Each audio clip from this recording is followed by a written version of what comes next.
Total recall.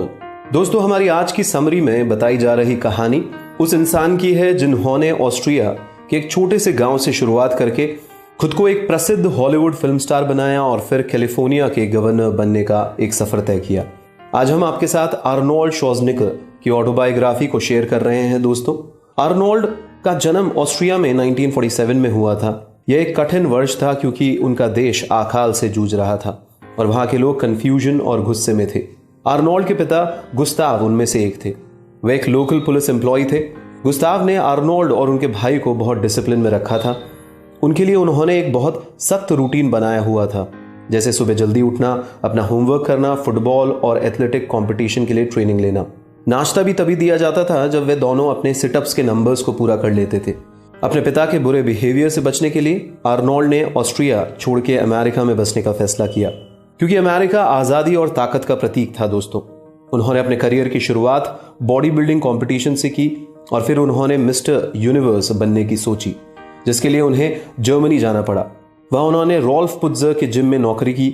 उसी gym में उन्होंने एक स्टोर रूम में रहते हुए अपनी बॉडी बिल्डिंग की ट्रेनिंग जारी रखी। दोस्तों, वो खुद को लंदन में 1966 में होने वाले मिस्टर यूनिवर्स कंपटीशन के लिए तैयार कर रहे थे। जब भी उन्हें समय मिलता वो कंपटीशन की तैयारी करते, पर एक दिन उन्हें पता चला कि उनकी एप्लीकेशन मिस्टर यूनिवर्स कंपटीशन के ऑर्गेनाइजर्स को नहीं मिली है। उनके जिम के ओनर ने अपने बिजनेस को बनाए रखने के लिए उनके एप्लीकेशन को भेजा ही नहीं था। दोस्तों, हालांकि मिस्टर यूनिवर्स के ऑर्गेनाइजर्स ने उनकी एप्लीकेशन को स्वीकार करने का फैसला किया, डेडलाइन निकलने के बावजूद भी। दोस्तों, आर्नोल्ड को खुद से ज्यादा उम्मीद नहीं थी 1966 के मिस्टर यूनिवर्स कंपटीशन में। फिर भी वो सबसे बड़े और सबसे मजबूत प्रतियोगी बनकर उभरे। दोस्तों, और उन्होंने अपने डिवीजन में दूसरी पोजीशन को हासिल किया।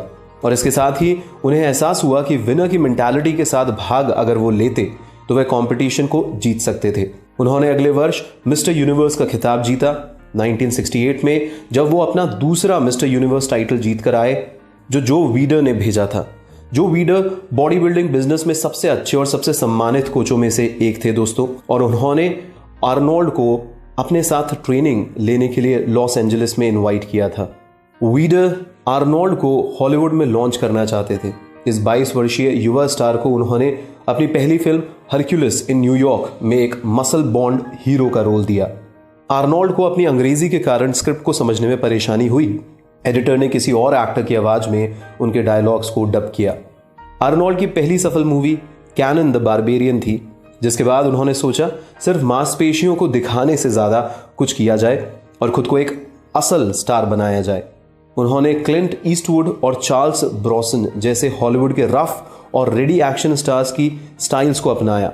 कम अपॉर्चुनिटीज और कड़े कंपटीशन के बावजूद उन्होंने अपने करियर में विजेता बनने का लक्ष्य बनाया और उन्हें उसके बाद टर्मिनेटर मूवी का ऑफर मिला।